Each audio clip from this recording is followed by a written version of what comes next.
Hi guys, it's Frankie from Frankie Tech. Good to see you guys again, and I'm here with another Future Phones video, and this time we're jumping over the wall. That's right, we're going to the walled garden, talking about Apple and talking about the upcoming iPhone SE 2. Now I have with me the iPhone SE original, and when this phone was released in 2016, it hit an incredible price point of $399 for an iPhone that basically had the top of the line specs, but all packaged within a smaller 4-inch body, similar to the iPhone 5S that was released in 2013. And now it seems like Apple is going back to this strategy with a release of the iPhone SE 2. And here is what we know so far. So it does appear that we will be seeing a 4.7-inch display on this iPhone, similar to the one that we see on the iPhone 8 and iPhone 7. Now, it will be unfortunate if they don't release a Plus version, because I always use the Plus version of the phones,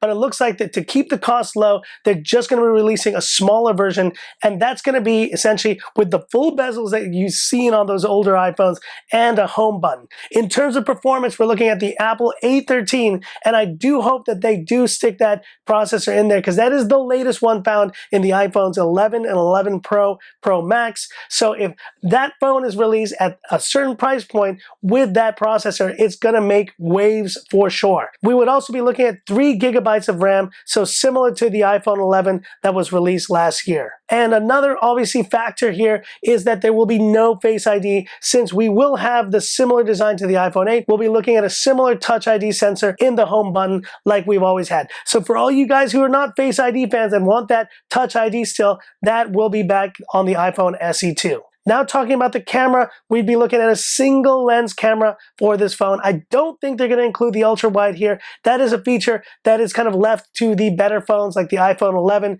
But I do hope they include the same sensor as in those phones for that main sensor on the SE 2, which is a terrific sensor, takes great photos in its own right, and shoots some really high quality 4K 60 FPS footage. And I do hope they include 4K shooting on the front camera, but it is very unlikely. And last but not least, the colors here, we'd be looking at finishes of red, silver, and space gray. I think those are kind of standard colors. The red is definitely going to be the one that most people will want to get. And then in terms of the pricing here, that is the main point. And if they can hit the same pricing of the original SE, that's $399. I think this phone can do a lot of good for Apple in the lower segment of the market and in other countries outside the US, where, let's face it, iPhones like the 11 Pro Max are still really kind of above and beyond people's budgets of what they want to spend on a smartphone. So this SE 2 seems very promising, and in terms of timing, we're looking potentially at an early or a springtime release in 2020, possibly March. I really hope that is the case, and honestly can't wait to check this iPhone SE 2 out. Stay tuned obviously for any future updates of this phone as well.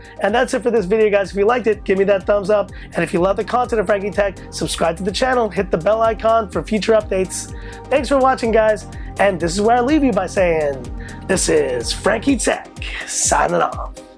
Have a good one.